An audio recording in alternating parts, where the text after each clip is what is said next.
Olá, seja muito bem-vindo a mais um bate-papo aqui do nosso podcast. Estamos aqui mais uma vez, eu e o Murilo. E aí, Murilo, como você tá? Beleza, Vitão? Tudo bem? Tudo certinho. Fala, galerinha. Tudo bem? Feliz aqui com a presença da Natasha hoje. Natasha, muito obrigado por ter aceitado esse convite, tá aqui com a gente. E aproveita e se apresenta um pouco pro pessoal aí te conhecer melhor. Nossa convidada ilustre. Sou mesmo muito ilustre. Oi, gente, tudo bom? Prazer, eu sou a Natasha, tenho 30 anos. Hoje eu sou apresentadora e repórter. Casa dos 30 já. Sou jovem, bem jovem, na verdade. Já sou considerada cringe. Sou considerada cringe já. Eu sou apresentadora e repórter hoje na ESPN Brasil. E sou formada em rádio e TV, sou formada em jornalismo também. Já tô na ESPN já faz 11 anos. Caraca. Mas eu tô nessa transição de carreira, na verdade. Passei a ser apresentadora, repórter, desde janeiro desse ano. Antes disso, eu trabalhei como produtora nos canais ESPN. Então, sempre nos canais ESPN. Mentira, eu já fiz estágio em outros lugares. Eu já fui estagiária numa rádio, que foi a Rádio Transamérica. Ah, que legal. Isso. E aí, depois de lá, eu fui pra ESPN. Fui estagiária por 2 anos. E de lá ficou, não saiu mais. Criou raiz. Apego, né? Eu fui criada naquela geração onde os pais, né, trabalham a vida inteira na mesma empresa. Entendi. Acho que eu peguei Você isso. pegou Não, isso. tô brincando. Com certeza, 11 anos? Não, tô brincando, mas eu fui crescendo dentro da empresa, então as oportunidades foram surgindo, então eu fui ficando. E o que produtor faz, só pro pessoal entender um pouco melhor? Então, quando eu comecei a trabalhar com produção na ESPN, eu trabalhei no departamento de esportes radicais. Aconselho todo mundo a trabalhar com esportes radicais, é a coisa mais legal que existe no mundo. Não, é verdade, gente, é muito bom mesmo. E aí, a produção, ela basicamente, num canal de televisão, ela faz de tudo, né? Então, assim, nós éramos responsáveis. Faz tudo. Sim. A gente só tá um degrau acima do estagiário, entendeu? Mas é isso aí, não? Entendi. A gente... Bom, são várias coisas. Uma delas, você é responsável... Geralmente tem produtores que são responsáveis, por exemplo, pelas viagens desses... Os apresentadores, comentaristas, a gente faz coberturas em loco, né? Sim. Então, o produtor é responsável geralmente também por isso, né? Não só por isso, mas alguns produtores são responsáveis por isso.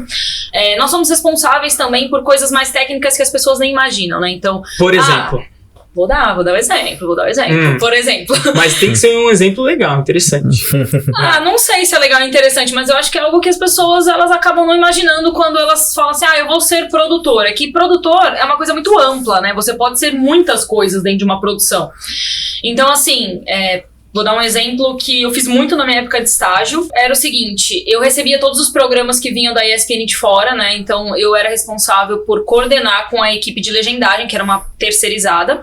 Eu era responsável por coordenar essa parte de legendagem. Então, eu tinha que checar a legenda. Literalmente era isso. Então, assim, só que eu assistia todos os programas que vinham de fora, que é uma coisa muito legal. Ganhar dinheiro pra assistir TV. Isso que eu ia falar. É bom. Eu continuo... Nesse sentido, né? Nesse sentido. Mas eu continuo ganhando dinheiro pra assistir TV.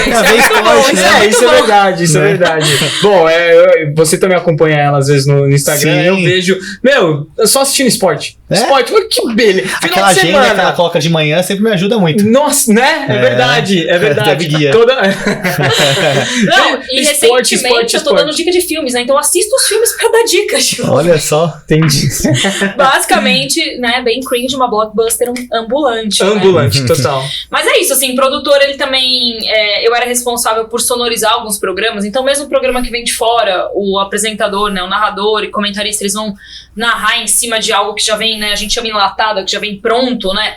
Tem alguém sempre por trás disso, né? Tem um editor que vai mexer no programa e tem sempre um produtor ali coordenando aquilo. Produtores também são responsáveis pelas transmissões, então assim, você tá vendo um jogo indo pro ar, tem alguém ali por trás coordenando tudo aquilo. Sim, geralmente claro. É um produtor. Bacana. Então assim, são várias coisas. Realmente, então é muito amplo, né? Depende muito do que a empresa precisa ali, né? Sim, eu tô falando da minha experiência dentro da ESPN. Com certeza tem outras vertentes e outros aspectos muito particulares em cada uma das empresas de comunicação. Mas na ESPN eu fiz bastante isso, fiz coberturas em loco também, então eu fui pro X Games em Foz do Iguaçu. Poxa, que show! Muito da hora. Sim, foi muito, muito legal. Eu tava responsável, era produtora, eu acompanhava a Vivian Mesquita, que era ela era a chefe do nosso departamento, mas a Vivian sempre foi repórter e apresentadora, então ela foi como nossa principal repórter por X Games. E eu era produtora dela. Então tudo que ela precisava eu tinha que estar ali. Você era o suporte dela. Sim, ali. então assim, eu coordenava as entradas dela ao vivo com a TV aqui em São Paulo. E a gente lá de Foz. Eu coordenava com ela, eu corria atrás, tipo, todos os manuais que ela precisava era eu que buscava, eu que tava ali com ela. Eu era suporte dela, o que ela precisasse, eu tinha que Pra você ver fornecer. como que é, né? A gente que assiste a TV, a gente só vê uma pessoa ali, né, entrevistando ou falando alguma coisa do tipo, né? Sim. Mas tem toda uma estrutura por trás que a gente... Toda aquela correria, Toda né? aquela correria. E é 3, 2, 1, valendo, né? Sim, exato. Não, são coisas assim, a gente, pra quem tá de fora, né, realmente, não tem como a pessoa saber, é só você trabalhando, você vivenciando Ali, aquilo. claro. Outro dia eu tava explicando pro meu pai, eu falei pra ele assim, pai, tem uma pessoa, essas chamadinhas, né, que os narradores fazem no meio do jogo e rola ali, tipo um patrocínio, isso aí é pago, então tipo assim, ele é obrigado a fazer isso, não é que ele quer ficar toda hora chamando patrocínio. Isso é Não, tudo. fica chamando patrocínio aqui à toa. Sim. Mas quem coordena isso é o produtor, do tipo, chama aí Nesse o... momento... É agora ele tem que fala no ponto, assim? Sim, não, né? não exatamente no momento, mas assim, ele lembra o narrador. Então, Entendi. assim, a gente chama de foguete, né? Quando rola só o nome ali do patrocínio, tipo, no meio da transmissão, ali Do embaixo nada. só. Tipo, fica todo mundo quieto, aí rola o nome, né? Fala o nome do patrocínio e abre ali a imagem. Sim. Então, assim, o produtor, ele vai avisando, tipo, a gente tem, sei lá, 4 foguetes pra pagar nessa transmissão de futebol. Então, a gente tem 2 tempos de 45 minutos, você vai pagar 2 no começo, 2 no primeiro tempo, 2 no segundo tempo. E aí fica lembrando, foguete, tipo, fala o foguete, meu Deus do céu. Tipo, você Sim. fica naquela, você tá coordenando aquilo, você que vai pro break, você que volta do break. Então, assim, Sim. você que monta, geralmente somos nós que montamos, tipo, o break Toda ali. a estrutura. Toda a Não, estrutura você que vai ali. falar assim, nesse primeiro, sei lá, são 2 breaks Tá. ali no meio. Então você tem 2 blocos pra preencher. Uhum. Eu sou a produtora desse evento, então eu vou falar pro meu narrador, no primeiro intervalo a gente vai rodar os melhores momentos da partida, mais uma chamada de um jogo que vai ter à noite. Tá. No segundo bloco do intervalo, a gente vai rodar os melhores momentos do jogo que foi hoje cedo, sei lá. E chama E pra por ver a aí, novela. por aí vai. Novos episódios de... Me chama pra ver a nova... Então, esse tipo- Só na então, SPN não, porque ainda bem, né? É esportes, né? Não, mas assim, esse tipo de chamada vem do departamento, vem de um departamento de chamadas, entendeu? Então, assim, é uma estrutura muito grande por Sim. trás disso. Eu até fico pensando, né? Imagina o Kleber Machado tá lá vendo o jogo todo animadão, assim, de repente tem que falar, né? E hoje à noite, Dona Fernanda vai atacar a Helena. Aqui é mais ou Eu menos acho assim, muito bom, né? é muito bom. engraçado. Mas me fala uma coisa, claro que você tá na ESPN, é um canal realmente de esportes, mas você sempre foi envolvida com esportes? Porque assim, né, você trabalha realmente num canal voltado totalmente pra esportes, enfim. Acredito que você tem que gostar disso também. Como que foi pra você chegar na ESPN? Como, por exemplo, assim, quando você teve a oportunidade da ESPN, você falou, putz, é isso que eu quero. Ou não, você foi mais pela oportunidade de crescimento, de carreira, você fala, não, eu sempre quis trabalhar com esportes, envolvido com esportes. É muito louco isso, porque assim, eu sempre fui muito próxima, sempre pratiquei esportes, né, minha vida inteira. Eu acho que isso veio do meu pai é aficionado por esportes. Então, sempre pratiquei, sempre fui atleta, eu sempre me dei bem praticando esportes, eu acho que não num nível profissional, tenho certeza que Longe não, disso. bem longe de um nível profissional, mas assim, eu sempre me dei bem em todos os esportes que eu quis praticar.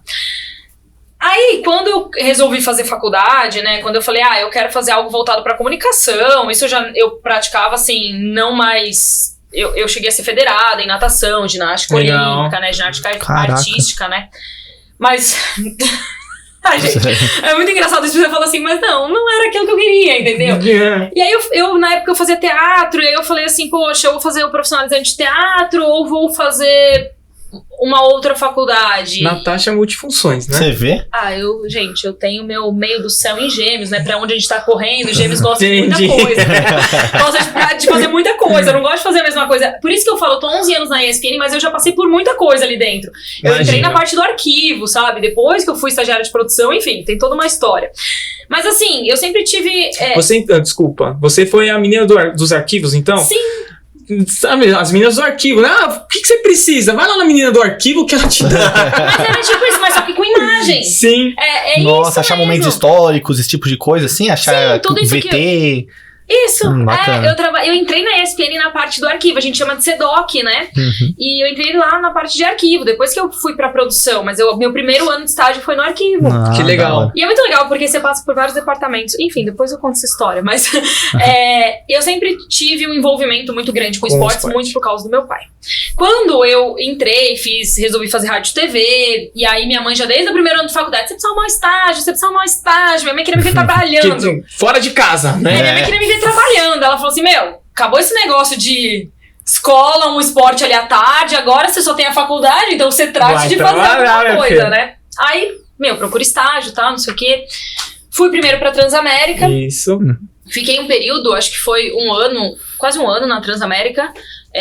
Acho que não foi muito assim, mas fiquei quase um ano na Transamérica. E aí eu saí da Transamérica, minha mãe, você não vai ficar desempregada. Então, antes de entrar na ESPN, você ficou Não, minha mãe me arrumou um emprego com um amigo dela aqui, mas não era na área, nada a ver, assim. E aí eu fui prestando eu fui fazendo algumas entrevistas, eu cheguei a fazer entrevista no SBT.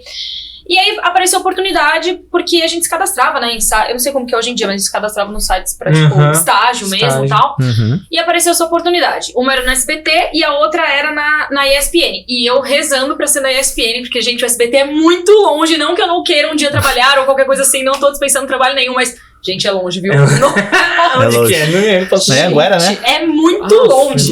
Eu moro no ABC, né? Então é muito longe pra mim. Uma viagem todo dia. Isso mesmo. E aí, quando surgiu a oportunidade de eu... Enfim, fiz a primeira entrevista online, e aí eu passei, e aí era entrevista presencial, era dinâmica em grupo, né? Eu falei assim, eu não tinha TV a cabo em casa, eu não fazia nem ideia, o que passa na ESPN, um canal de esportes. Eu gostava de esportes, mas assim... Tá. Não era uma realidade pra mim. Isso que eu falo, até mesmo porque naquela época nós somos praticamente... Nós somos a brincadeira, praticamente mesma idade, filha. Vamos olhar pra câmera, todo mundo vai falar que eu sou muito mais nova.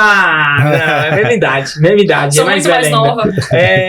A gente, realmente, a internet era internet de escada. Sim. Né? Então...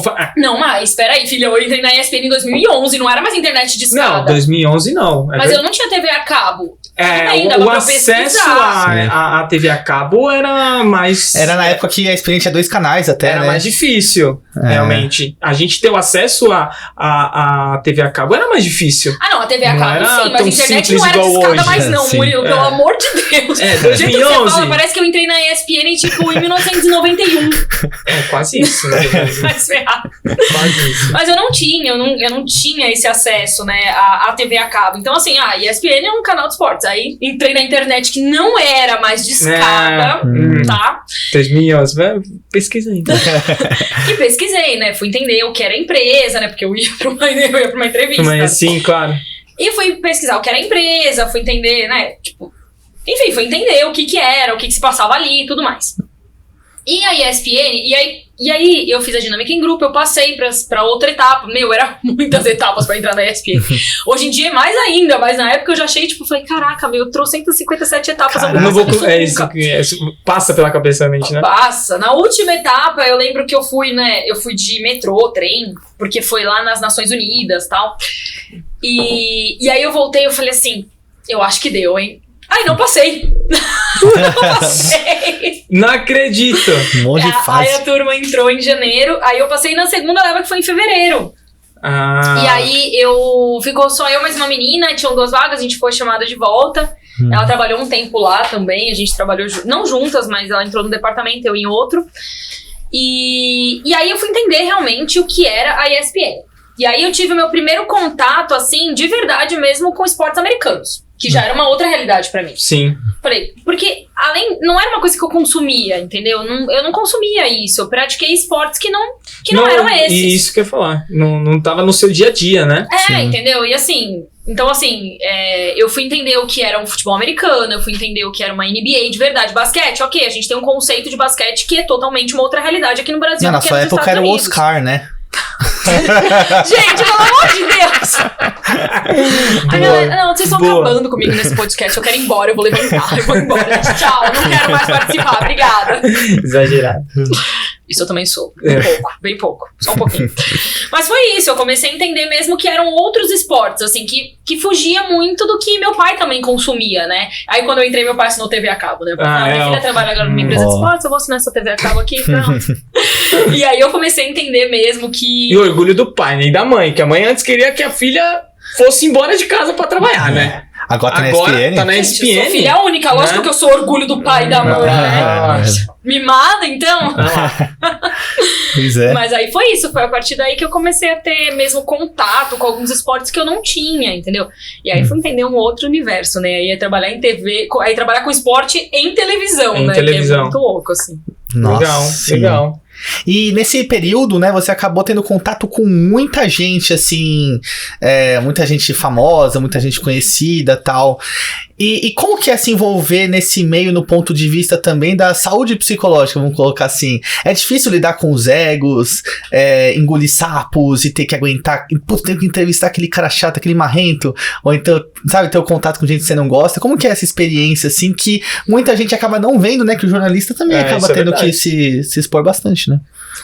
Eu acho que engolir sapo a gente vai engolir em qualquer profissão, né? E assim, eu particularmente nunca tive nenhum problema em entrevistas ou com qualquer pessoa, né, que seja muito famosa, assim.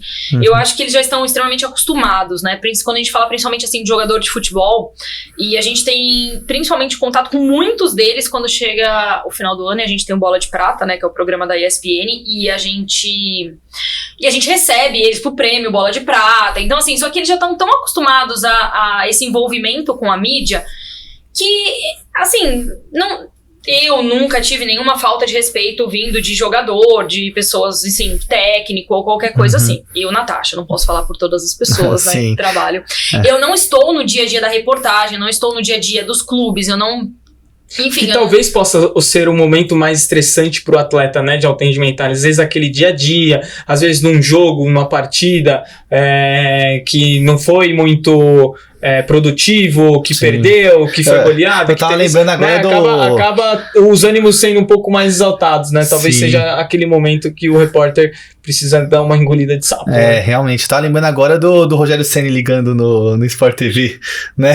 Pra conversar direto, lembra? Foi um momento único, assim. Eu lembrei disso agora, assim, depois a gente até coloca aí, pessoal.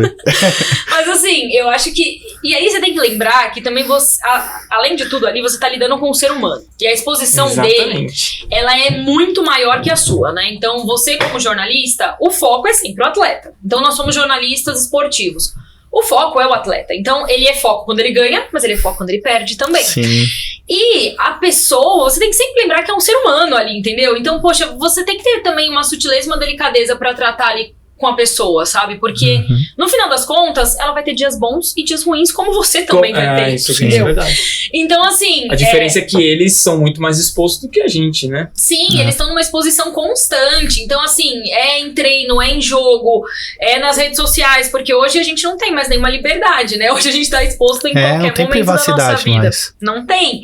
Então, assim, eu acho que é sempre legal você lembrar que você tá lidando com outro ser humano. E eu acho que não levar muito pro pessoal também algumas situações, entendeu? Às vezes você vai entrevistar uma pessoa, ela acabou de perder uma partida, independente de qual seja o esporte, e a pessoa te deu ali uma atravessada, você lembrar que, poxa, o cara acabou de sair do campo, acabou de sair de uma quadra. Relevada, né?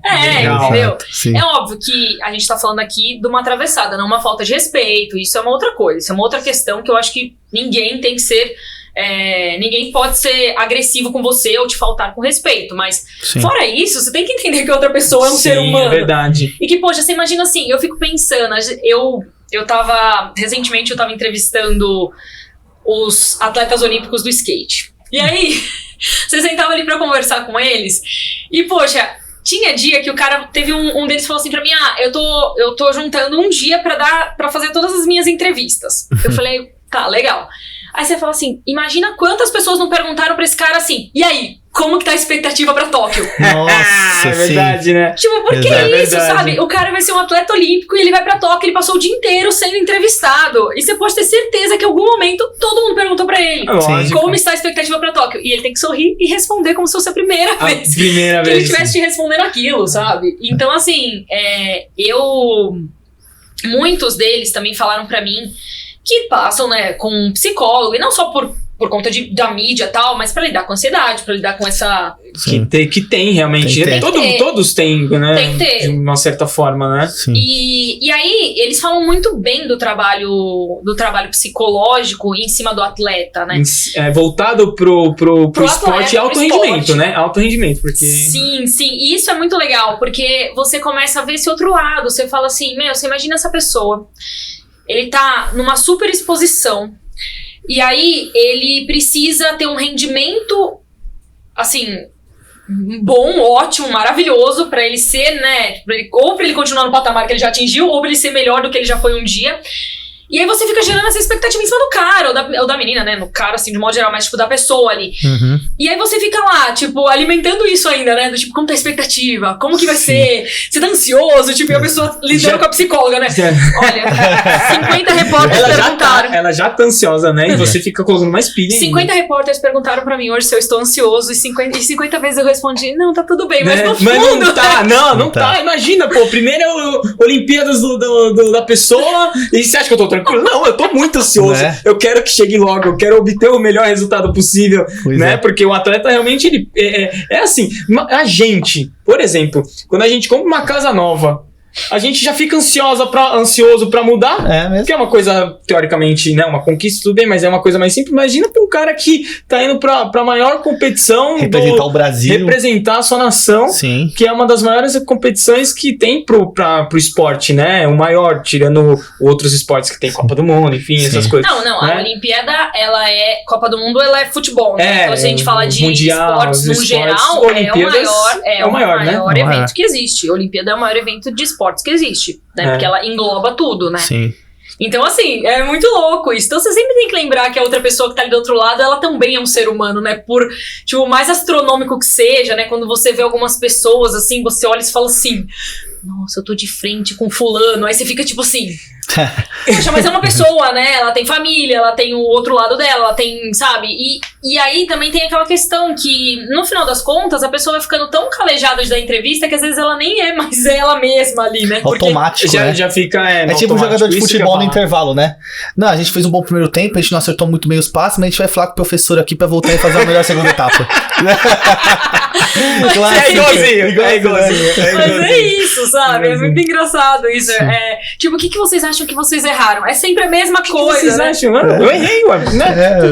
Vocês acham? Mas sabe, você vai... Mas é legal também analisar isso do ponto de vista, assim, jornalístico. Você pega alguns atletas, né, e você vê a evolução comunicativa deles. Sim. Uhum.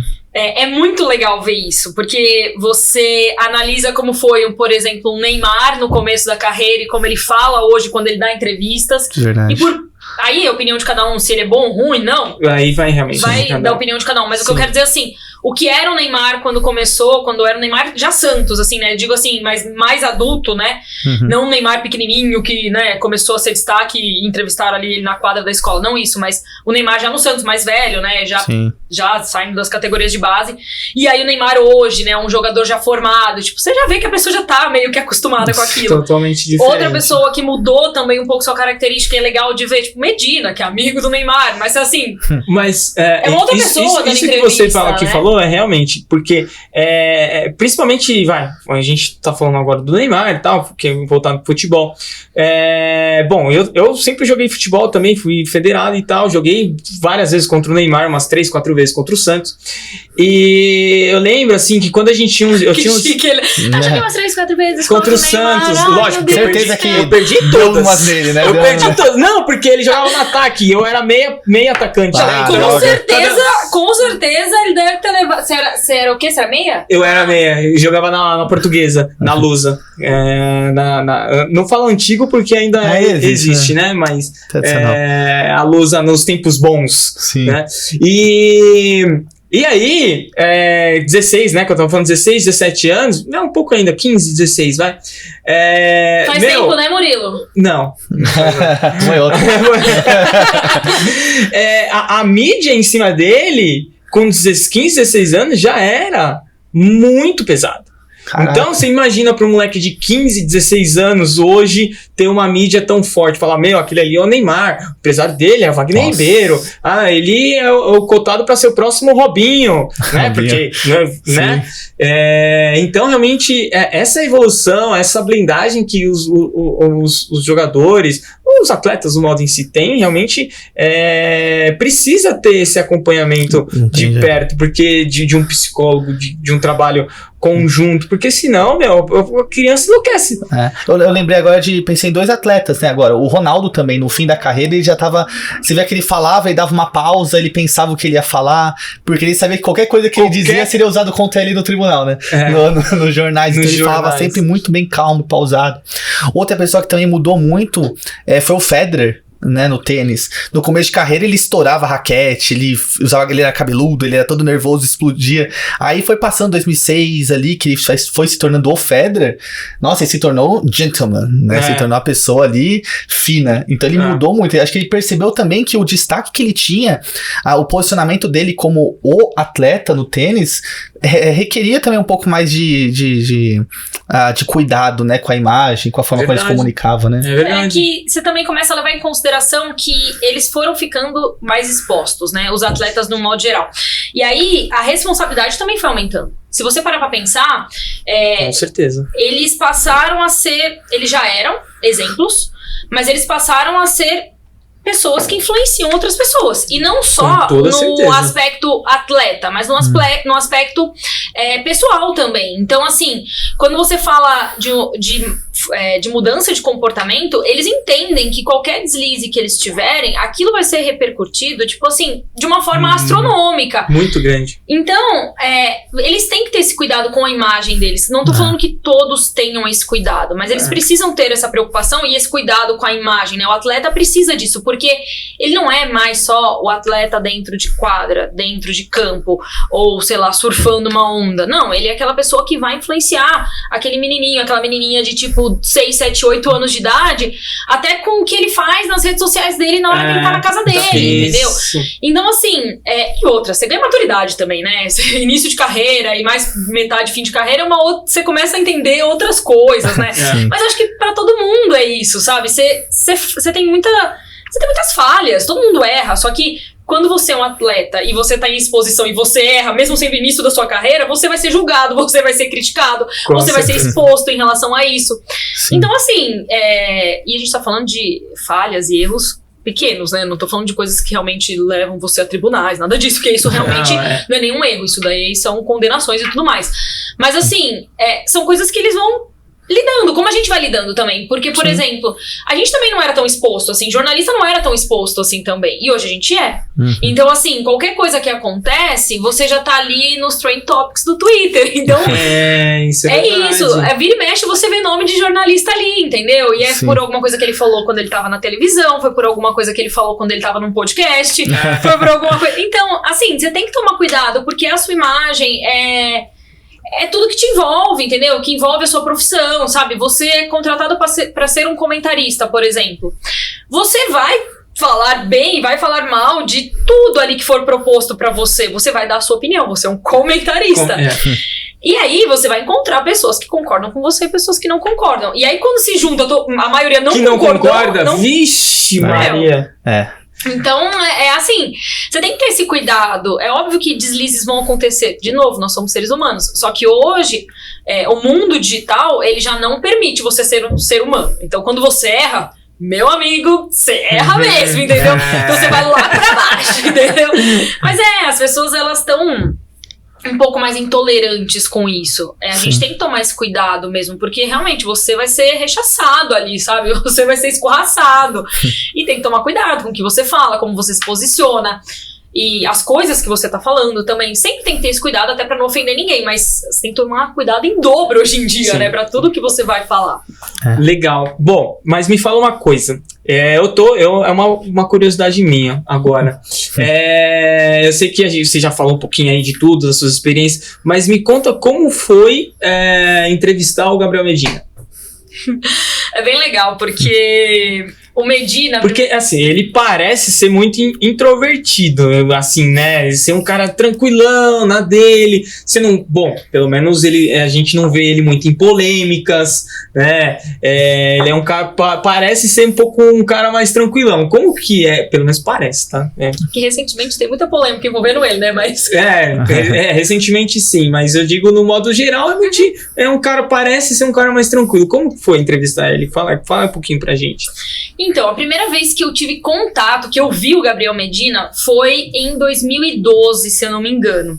Não entrevistei o Medina, a gente recebeu ele na época no departamento de esportes radicais, e ele ia participar do programa, que era um programa de esportes radicais que a ESPN tinha. E era um Medina completamente diferente do que é o Medina de hoje em dia. De certa forma, você acompanhou um pouco dessa mudança, né? Essa mudança. Poxa, já são, 9 anos disso, então a pessoa muda, né? A pessoa, ela vai crescendo, ela vai entendendo tudo. E outra, ele foi ganhando uma notoriedade, assim, ele foi ganhando uma, né, a fama mesmo, com o tempo, até porque ele é campeão mundial, tem toda uma história, não é que ele foi ganhando nada, mas não é que ele ficou famoso, não, ele é bicampeão mundial, ele tem diversas etapas aí do surf que ele já ganhou, ele tem mérito em cima de tudo isso, com certeza, da fama dele, né, mas ele vai mudando, você vai mudando, né, você vai mudando, você vai crescendo, você vai amadurecendo, então assim, ele é uma pessoa tranquila, ele fala tranquilamente, se você pegar, tipo, o meu ritmo de fala totalmente distoante da dele, mas é de cada um, entendeu? E ele, só que ele foi mudando, ele foi entendendo aonde ele estava chegando, ele foi crescendo mesmo, né? E ele teve ali todo um suporte, né, da família dele, a família dele sempre esteve muito próxima a ele. Sim, isso é verdade. Ele tem hoje ele tem um instituto, né, Gabriel Medina, então assim, o instituto faz com que você tenha contato. Que é muito show de bola, viu? Sim, é muito legal, já foi lá, é muito legal. Então assim, faça com que você tenha contato com o público, faça com que você tenha que explicar o que é o instituto, faça com que você tenha que desenvolver outras coisas além do surf. Lógico que o instituto é voltado pro surf, mas assim, é uma coisa além, né, só do estar na água e falar da minha bateria. Então ele teve que falar sobre o que era o Medina também fora da água, né? E é legal, porque você vai vendo o amadurecimento da pessoa, o ritmo dele de fala, e isso é uma coisa de comunicação, é dele. Sim, não vai mudar. Ele é tranquilo, não vai mudar, e tá tudo bem, porque é o ritmo dele. Você nunca vai esperar que o Medina vai falar na velocidade que eu falo, porque não é ele, entendeu? Não mesmo. E aí você conduz a entrevista de uma forma que seja agradável também pra pessoa, você dá uma reduzida ali, porque, eu tô falando com você, você fala rápido tanto quanto eu, então blá blá blá blá blá, tá louco. Só que você dá uma segurada, entendeu? E aí você conversa com ele, vai desenrolando ali. E pra mim, o mais legal, assim, de você poder falar com um atleta, assim, e pra mim, tô falando isso é uma coisa muito particular, é você também entender eu gosto muito dessa coisa do fora o esporte, né? Tipo, fora o que você está fazendo dentro da quadra, dentro do campo, dentro do mar. É entender esse lado mais psicológico mesmo do cara, tipo, fora dali, né? Tipo, poxa, como que é esse Medina num ano de pandemia? Como que ficou pra você? Como que foi? Verdade. Como que é o Medina lidando agora com uma expectativa de um ano? Até então, né, a gente já tava, quando começou a pandemia? Não, quando começou essa etapa, né, do circuito 2021, foi em dezembro do ano passado, ele já estava classificado para as Olimpíadas, mas assim, ele já estava, né, há um tempo, né, porque era para ter sido em 2020. Então, como que tá a expectativa? Esse ano o circuito mudou o formato, então assim, como que você vai trabalhar o seu surf para estar entre os 5 melhores ranqueados, para estar na grande final em setembro, e ao mesmo tempo, no meio do circuito, você tem uma Olimpíada em Tóquio. Que coisa louca, então, né? assim, sabe, o calendário, ele tava todo muito louco, sabe? Ele tava, tipo, uma hora tava nos Estados Unidos, uma hora na Austrália, uma hora voltava pro México, aí voltava pros Estados Unidos pra ir depois, talvez pingar no Brasil pra ir pra Tóquio, voltar pra, tipo... Olha isso. E aí, é legal entender esse lado técnico mesmo, sabe? De conversar com eles essa outra parte, assim, não só do tipo, puxa, que legal, você foi muito bem, tipo, pegou em segundo em pipe, tipo, legal, todo mundo, assim, quem gosta viu, entendeu? Acompanha. Mas como que é pra você lidar com tudo isso, sabe? Tipo, e ainda que é assim, uma loucura, né? E tá ainda uma performance desempenhar alta, sabe? Você fala assim, desempenhar o melhor ali, né? Eu tô falando de uma entrevista que eu fiz esse ano, acho que eu falei com ele 3 vezes. Duas vezes, eu acho. Que foi em dezembro e foi agora em junho, acho. Ou começo de final. Eu acho que foi em junho, foi em junho. Então, assim, lá em dezembro, a gente não imaginava como ia ser esse primeiro período de ano dele, né? Esse primeiro semestre. E, ele ganhou tudo assim. Ele ganhou muita coisa, realmente. Ele ganhou muita coisa nesses primeiros 6 meses. E aí você fala assim, ele tá surfando o melhor surf dele, ele vai ter que pingar, tipo, desligar, né, circuito mundial. Beleza, ele já matematicamente, ele já tá na final. Mas mesmo assim, ele tá batalhando como se ele não tivesse ali. Uhum. Aí você fala, como que vai ser dar uma desligada aqui, ó? Tipo, circuito mundial, ligar a chavinha Tóquio, desligar a Tóquio, ligar... Você fala, é uma coisa que eu não consigo compreender. Eu pergunto, tento entender, mas compreender... realmente deve ser um trabalho, como falei, né? Psicológico ali, né? Muito forte. Porque os atletas futebolísticas, né? Cara, você tá jogando hoje uma mata-mata contra o Cruzeiro, por exemplo, na quarta. Mata-mata. E na quarta, no domingo, você tá jogando contra o Cruzeiro de novo, só que pontos corridos. Exato. Aí vai, por exemplo, você perdeu, você caiu fora de uma competição, aí no domingo você ganhou do Cruzeiro. Mas aí você não ganhou nada. Assim, teoricamente, pro campeonato, né, que não seria matemática, você ganhou 3 pontos. Sim. Mas você não teve um título, por exemplo, porque acontece muito isso, né? Então, realmente, deve ser uma loucura. Eu acho que no esporte, assim, acho que o psicológico é o grande decisivo ali, é o ponto mais decisivo, porque o cara pode ser muito bom tecnicamente, mas se ele não tem cabeça pra segurar o rojão, ele vai, né, uma hora não vai aguentar. Não vai aguentar. Por isso que a gente vê muito atleta, às vezes, dá um boom 2, 3 anos e apaga. Acabou, porque acho que o cara não consegue sustentar, né? E assim, eu tava falando no começo que eu sou paga pra dar dica de filme. Eu vejo recentemente, né? Como a gente tem uma plataforma de streaming só pra produções, e as produções vêm de fora, eu assisto muito documentário de basquete, de futebol americano. E assim, desde documentários, e isso é uma coisa muito legal, e a gente não trabalha isso no Brasil. Até porque o conceito de esportes, a cultura esportiva nos Estados Unidos é outro do que aqui no Brasil. Mas eles produzem documentários até de pessoas que supostamente poderiam ter sido um sucesso de carreira e acabaram não sendo por algum motivo. Mas eles trabalham pra te explicar, tipo, por que aquele atleta não chegou, tipo, numa performance muito alta? O que aconteceu no meio do caminho? Mas eles poderiam, sei lá, eu assisti hoje que falava sobre 5 jogadores de escola pública dos Estados Unidos, ali de Los Angeles, de um bairro super pobre, e aí explica por que os 5, nenhum deles conseguiu ser draftado pra NBA, e explica o que aconteceu na vida deles, por que eles não...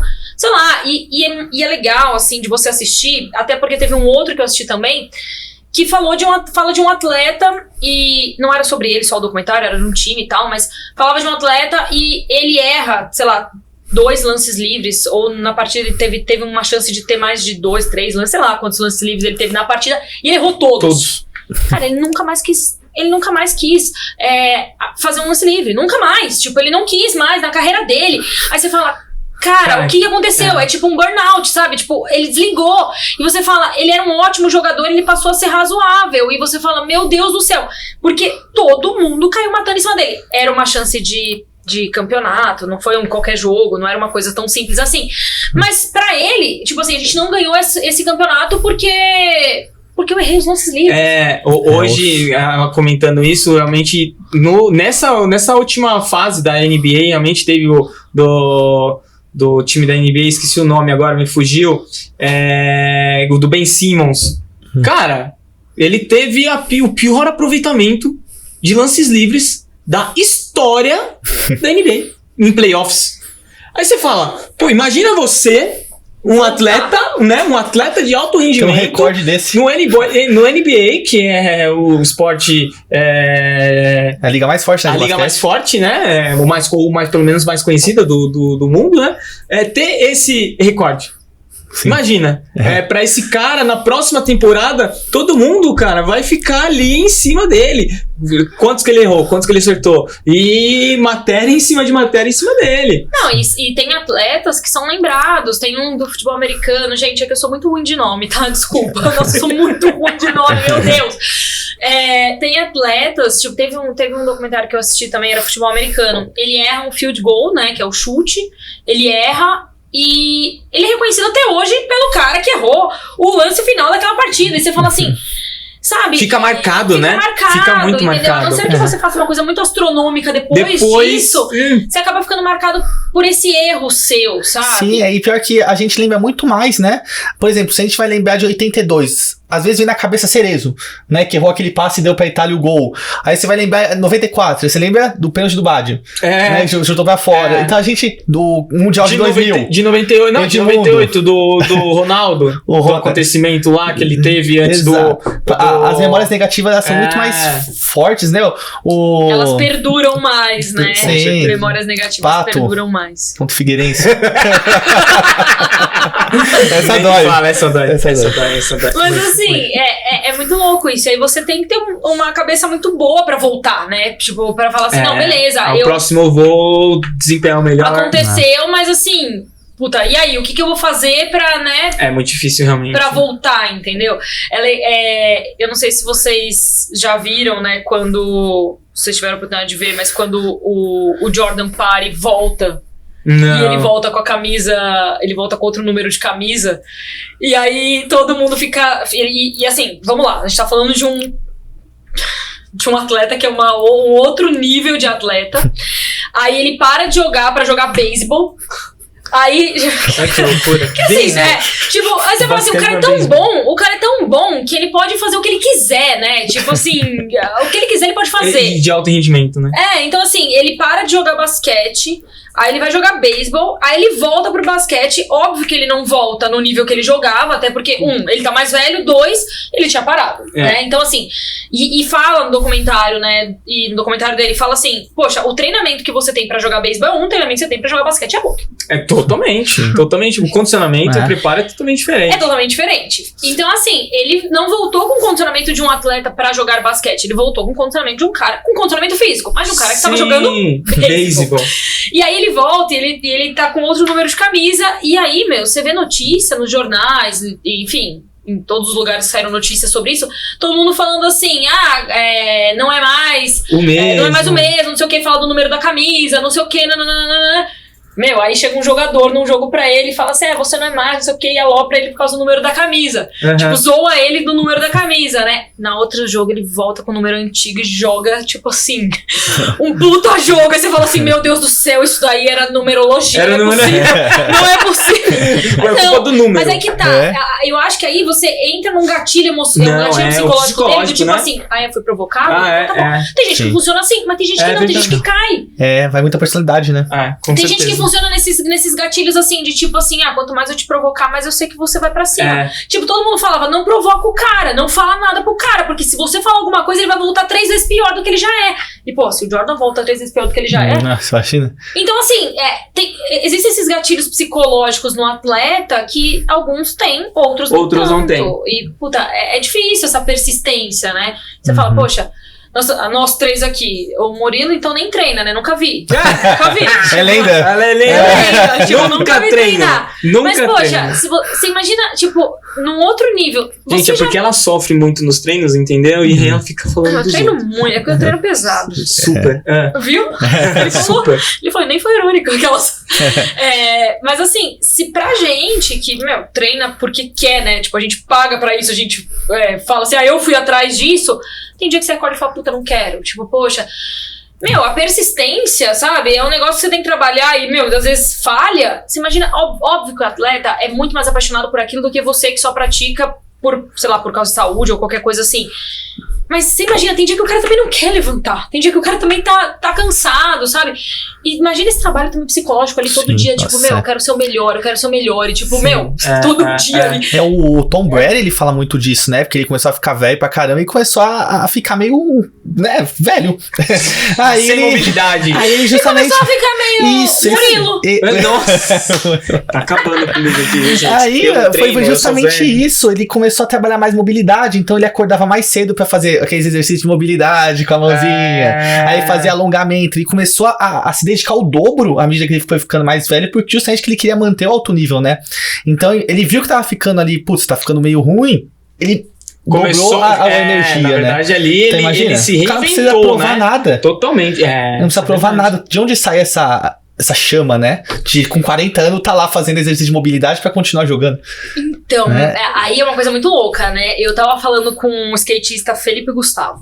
E aí, ele... Puta, a história dele é muito louca. Ele com 15 anos, ele é de Brasília, né? E ele jogava futebol, aí ganhou um skate pra ir pro treino e voltar. Aí ele gostava mais de ficar fazendo as manobras na ida e na volta do que realmente jogar futebol, mas jogava bem, ganhou um campeonato ali da escola, tal, não sei o que. Chegou o pai dele e falou assim, mas não gosto desse negócio não, eu sou atacante, pra bola chegar em mim demora, aí se eu não faço o gol uma vez eu fico frustrado, eu quero fazer um negócio que dependa só de mim. Tipo assim, tipo, dá mais ou menos isso. E aí ele começou a andar de skate muito novo, assim, com 9 anos ele já tinha patrocinador, tipo, novíssimo, assim, ele já andava de skate quando jogava futebol, mas assim, vou me dedicar a isso. Com 15 anos ele chegou pro pai dele e falou assim, meu sonho é esse, o moleque falou pra mim que eu posso ir pros Estados Unidos, ele correu um campeonato fora, o pai dele vendeu o carro pra ele ir, foi uma história, assim, o pai dele botou muita fé nele mesmo, assim, e aí ele foi, ganhou esse campeonato, só que voltou pro Brasil. E o Brasil não... assim, o skate, ele tá ganhando uma outra proporção agora, e acredito que com as Olimpíadas algumas outras coisas vão ser desmistificadas. Mas assim, o skate sempre foi um esporte marginalizado. Tipo, às vistas da sociedade, sempre foi. Do cara lá do tatuadinho, do cara de bonezinho. O jeito de se vestir, a cultura, é um lifestyle. O skate, ele é um lifestyle e é muito legal você entender e você poder... eu não ando de skate, mas eu tive a oportunidade de entrevistar, de conviver, de estar perto dessas pessoas. E aí, ele falou um pouco na entrevista também sobre essa questão assim, com 15 anos ele falou pra ele, essa é a minha paixão, eu quero ir embora. O menino falou que eu posso dormir no sofá da casa dele nos Estados Unidos. E ele foi embora. Tipo, com 15 anos, e eu assim, entrevistando ele, louca, né? E eu na minha cabeça assim, imagina que eu deixo um filho meu ir embora com 15 anos. Imagina, nunca. Não, isso é verdade, e assim, nunca. E ele vai pras Olimpíadas, tipo, é um puto skatista, tem um nome muito reconhecido lá fora, ele mora lá fora ainda, ele tem diversos patrocinadores. É óbvio que o nome dele, pra um modo geral, assim, eu tô falando, tipo, a grande mídia, assim, a grande maioria das pessoas ainda é nichado, porque o skate ainda é uma coisa nichada. Sim. Mas assim, e aí ele fala pra mim, ele fala assim, é uma coisa que eu não sei te explicar, é uma paixão que eu não sei te explicar. É um negócio que pra mim, a minha vida não seria nada se não fosse com o skate. Então, assim, é muito difícil, pelo menos pra mim. Eu não sei vocês, se vocês têm uma paixão muito louca por alguma coisa, assim. Mas eu nunca, por exemplo, nem fui fã muito louca de banda, de artista. Eu nunca tive, assim, um fanatismo muito louco por nada, assim, no sentido de, tipo, nossa, isso aqui... Tanto né, que você tava me zoando que eu fiz diversas coisas, já fiz teatro, já fiz não sei o que. É isso, gente, eu já fiz muita coisa pra ser só apaixonada por uma só, não ia dar, entendeu? É muita paixão por muitas coisas. Então, assim, é uma coisa que eu não sei explicar. Um atleta talvez tente pra você, mas o que move, por exemplo, um Tom Brady? Poxa, deve ser essa paixão muito louca que ele tem no inconsciente dele, sabe? Com certeza. Sim. Que nós que não somos atletas profissionais nunca vamos entender. O Federer também tá com 40 anos, né? 39, 40. Exato, eu não sei, deve ser igual do Murilo. Não, eu acho que assim, eu também gosto muito de esportes, envolvendo tudo, assim, né? Futebol, vôlei, basquete, né? Então eu acho que pra gente... pra gente que gosta, que é envolvido com esporte, é um pouco diferente para aquela pessoa que ama realmente aquilo. Vai, por exemplo, igual do skate. Cara, eu sou fissurado por isso, se eu não viver disso, eu não sei do que eu vou viver. Sim. Então, a pessoa ela vai se dedicar, não é 100%, ela vai se dedicar 1000%. E é por isso que às vezes a gente não entende, a gente fala às vezes, né, assim, o jogador ganha tanto dinheiro, tão rico, por que ele tá ligando? Porque não é a questão do dinheiro. O cara, ele vai ficar frustrado. Sim, tem. Dinheiro é sempre bom no bolso. Mas, por exemplo, Cristiano Ronaldo, quantas vezes sabe que ele não dormiu puto pensando assim, eu joguei melhor que o Messi essa temporada? E não ganhei a bola de ouro. Ele com todo o dinheiro do mundo ali, um monte de carro, e ele puto da vida, né? Porque ele se importa, né?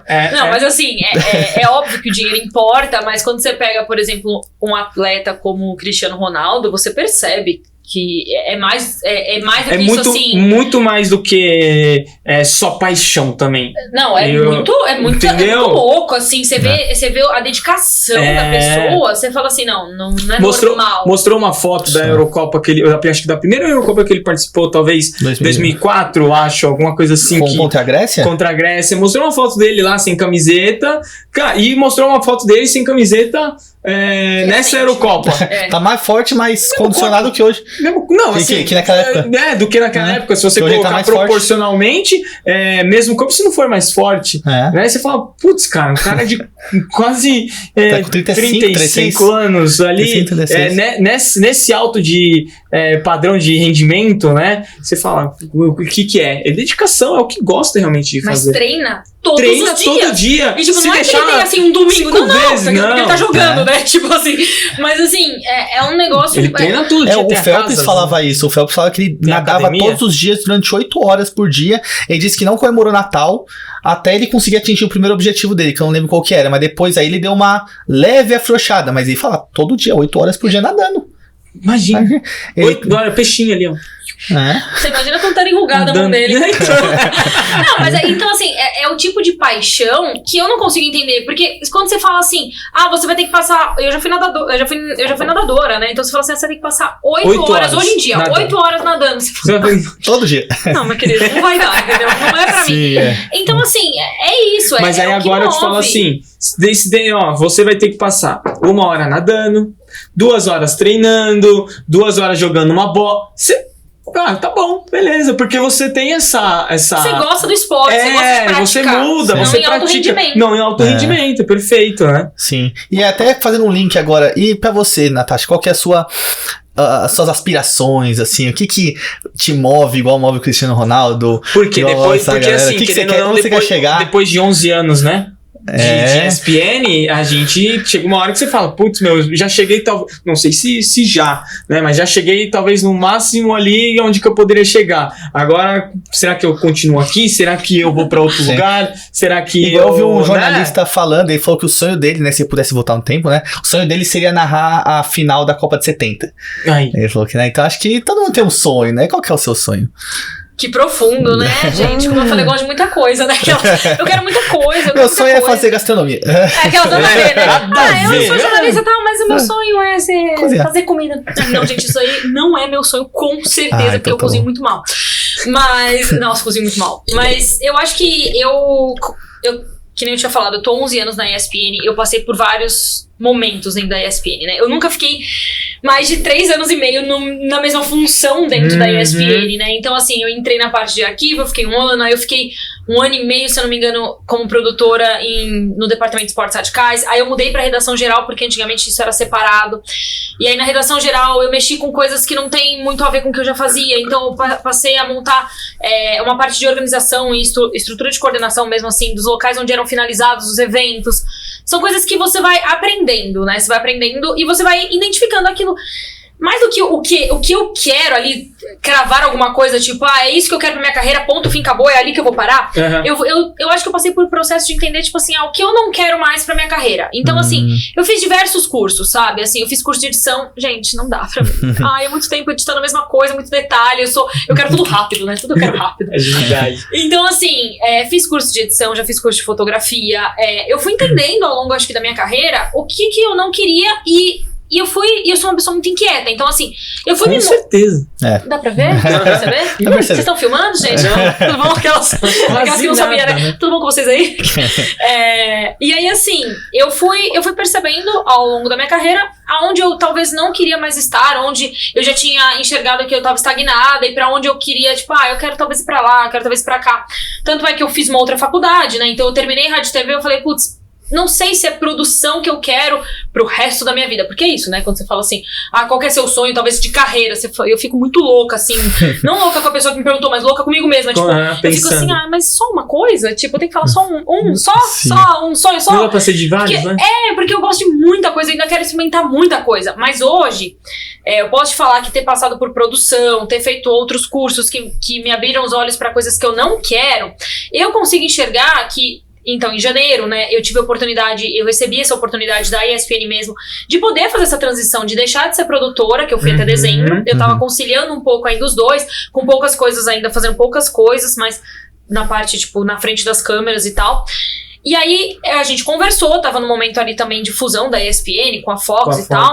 E aí a gente conversou e entendeu que talvez fosse o momento também dessa virada de chave, e eles me perguntaram o que eu queria. Tipo, onde você quer? Pra onde você quer ir? Você quer legal isso, porque nem todas as empresas também fazem isso, né? Foi legal, porque a gente vinha trabalhando isso em paralelo, pra ver se era uma coisa também que eu gostava, tudo mais. E aí eles perguntaram, tipo, você quer continuar como produtora? Sua vaga está aqui, tá garantida, tipo, porque são formas de contrato diferentes e tudo mais. Sua vaga tá aqui, tá garantida, porque você desempenha bem o seu trabalho. Se você quiser continuar crescendo nesse aspecto da sua carreira, estamos aqui com você. Se você quiser mudar a chave, nós vamos estar com você também aqui, então vambora. Vamos começar desenvolver melhor. Desenvolver, porque é isso, pra mim tudo é novo. Eu comecei isso em janeiro, faz só 6 meses. Se você parar pra pensar que tem gente que tem 30 anos de televisão, você fala assim, de televisão eu digo assim, na frente das câmeras. Sim. Poxa, eu tenho 6 meses fazendo isso, sabe? Sim. Então tudo pra mim é novo, sabe? Tipo, o primeiro vídeo que você fez pra TV, a primeira live que você fez pro Facebook.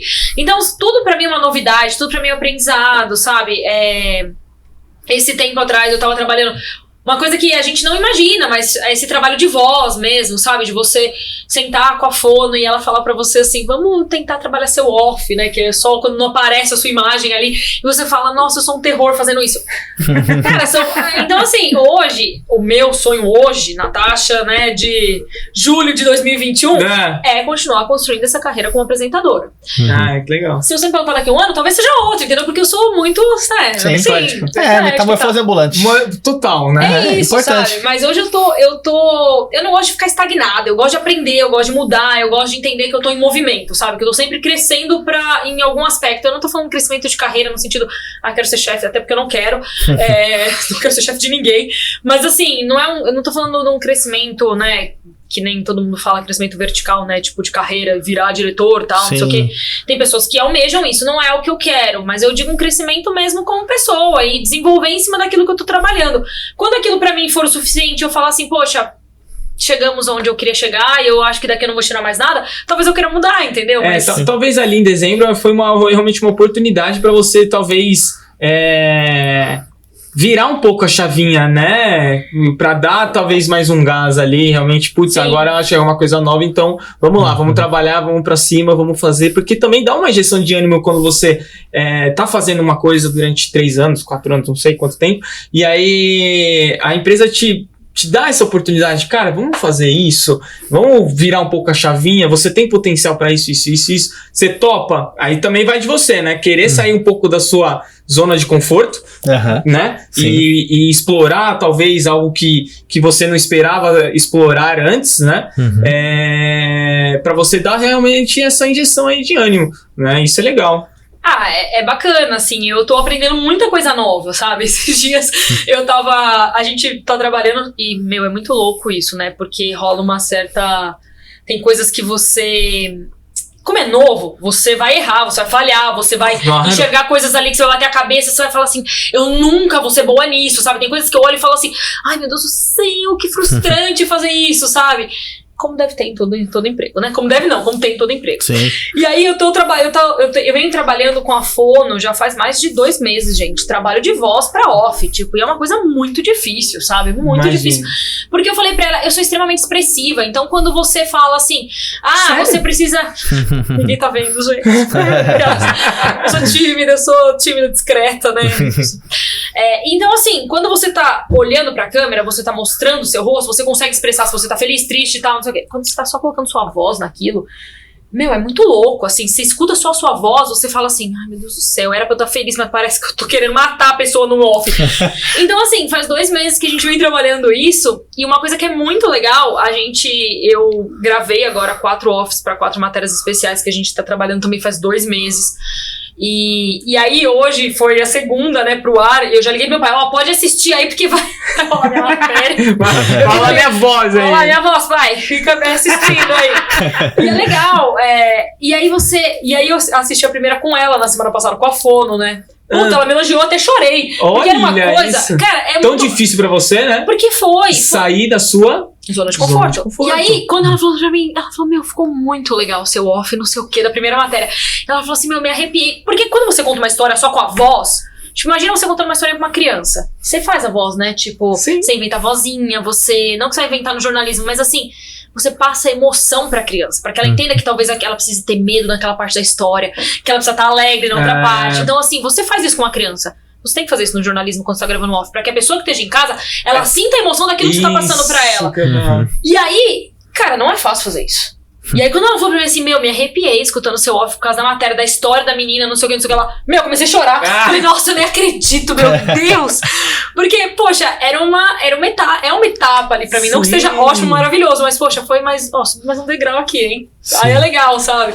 Então, pra mim, tudo é novidade. Então, hoje eu tô vivendo esse sonho, sabe? Legal, muito legal. Como é pra você, assim, também a parte do jornalismo, ver a parte das mulheradas, assim, se impondo mais no esporte, né? Recentemente você também entrevistou algumas do skate, do futebol feminino também, que eu acompanhei e eu vi, né? Como que é isso?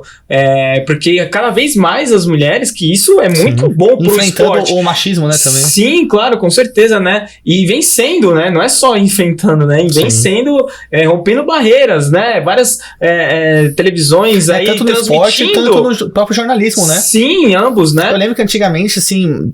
Eu lembro que eu só via a Glenda Kozlovski, que tinham raras, né? Agora tá começando a ter cada vez mais comentarista em jogo. Até aquela pessoa que fica analisando a arbitragem também, já tem mulher, tem todo lugar agora.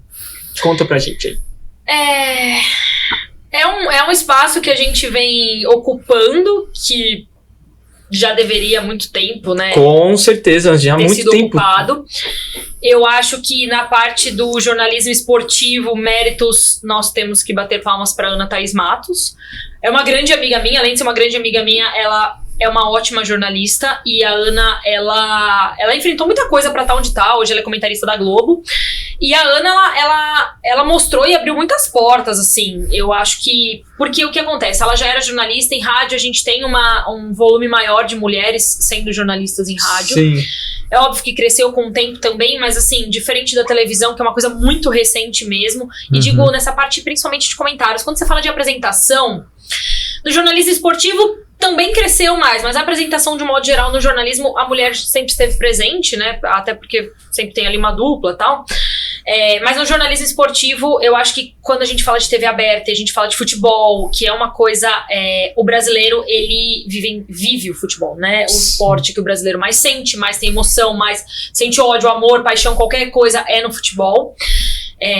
Então, assim, ela hoje é comentarista de futebol, então ela escuta muita coisa, ela ouve muita coisa por trás de tudo isso, mas mesmo assim, ela tá ali, então também trabalho psicológico pra jornalista, né, gente? É essencial, porque, umas pauladas aí são pauladas muito grandes.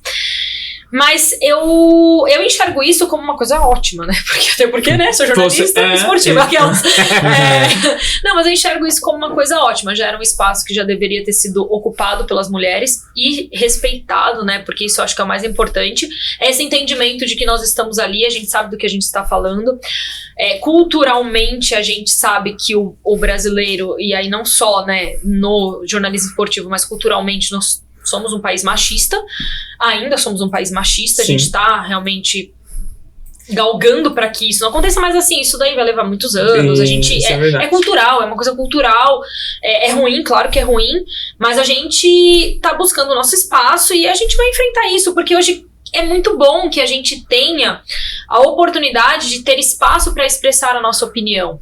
E hoje também existe não só, né, é óbvio que a sua exposição é muito maior quando você fala de uma televisão aberta, quando você fala de canais abertos. Sim. Até em canal fechado você tem uma exposição muito grande. Mas hoje a mulher, ela tá ocupando espaços, ela não precisa mais de grandes veículos para ocupar determinado espaço, né? Então a gente tem hoje muita coisa em redes sociais que a gente pode acompanhar, que a gente pode escutar, que a gente pode ouvir a opinião da mulher. E a gente tem que agradecer por a gente ter hoje a possibilidade, coisa que, por exemplo, a minha mãe não teve. A gente tem a possibilidade hoje de criar produtos, de estar mais envolvida, de poder falar o que a gente pensa, de poder expressar a nossa opinião mesmo em determinado assunto que a gente goste, que a gente tenha conhecimento. A gente tem esse espaço hoje, sabe? A gente, da mesma forma que o homem tem, nós também temos. E aí, assim, isso é ótimo, sabe? Isso é maravilhoso, sabe? Você poder colocar ali a sua expressão sobre qualquer assunto que você queira, entendeu? Assim, é óbvio que julgamento vai ter? Vai ter em qualquer circunstância, né? Como a gente falou, o país é um país machista, então a mulher ela ainda vai ser julgada, principalmente no jornalismo esportivo, ela ainda é muito julgada, até muitas vezes mais do que o homem pela opinião que ela está dando.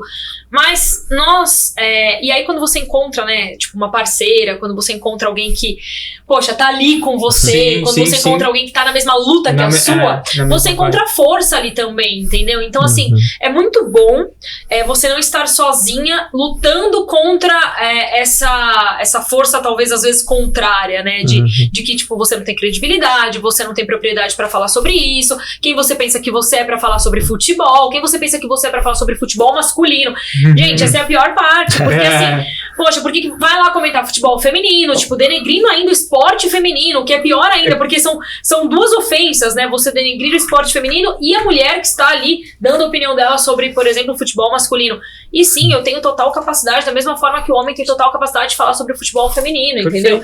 Então, assim, hoje, como o volume está aumentando, a gente vira uma unidade de força. Então, a gente se apoia, a gente vive os mesmos dramas, a gente vive as mesmas opressões. Então, a gente encontra força uma na outra para continuar. E quanto mais mulheres a gente conseguir ter próximas a nós, melhor isso fica, porque a gente vai ganhando mais espaço, força, entendeu? também, né? Claro. Então isso é muito importante, essa união, essa força, você tá junto, você entender que aquela pessoa que tá ali do seu lado, ela não é uma pessoa, ela não é a sua adversária, e sim uma pessoa que tá ali pra construir junto com você.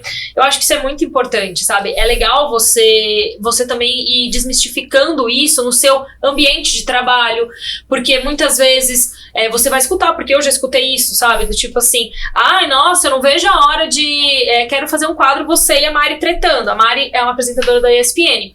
E basicamente nós começamos pelos mesmos caminhos, entendeu? E aí um dia, eu falando com ela, só eu e ela, isso eu falei assim, eu nunca que vou querer brigar com você, sabe? Por quê? Porque eu quero estar do seu lado, eu acho você ótima, e pra mim estar do lado de pessoas ótimas é o que vale. E, assim, e cresce, né? E cresce, ela é uma ótima jornalista, e assim, ela tá fazendo um trabalho excepcional, pra que querer, tipo, pra que, sabe, essa intriguinha, criar essa intriguinha. Isso que eu ia falar, criar a gente tem que parar, porque a mulher sempre, foi construído isso também culturalmente, né, que a mulher, ela sempre precisa, parece que tá nessa rixinha, brigando, sabe? Ela sempre parece que tá numa competição. E é óbvio que pode ser que inconscientemente a gente às vezes entre nessa neurose louca, mas cara, não é isso. A gente precisa se ajudar, a gente precisa estar junta. Perfeito. Porque só dessa forma a gente vai crescer e conquistar mais ainda o nosso espaço, sabe? E até pra complementar, assim, se você fosse colocar em termos numéricos, né? Assim, quanto você acha que já avançou, você que tá dentro do jornalismo esportivo, a questão da mulher dentro do jornalismo esportivo? 30%? 40%? Só pra gente ter uma noção do quanto realmente as coisas melhoraram e o quanto tem a melhorar, entendeu? Nossa, difícil isso, né? Mas eu acho que menos de 50%. Então tem bastante coisa ainda pra... Não, bem menos. Eu acho que ali pros 20, 30, no máximo. Bem inicial mesmo. Mas bem inicial, sim. É só você ver por números, assim, números... E aí eu digo assim, números de pessoas que você vê no ar, entendeu? Ainda, por mais que a mulher esteja ganhando espaço, o número ainda é muito maior de homens, né, ocupando esse espaço no jornalismo esportivo. Sim. Não é uma coisa igualitária, não é 50%. Não, eu também concordo. Não é isso. Sim.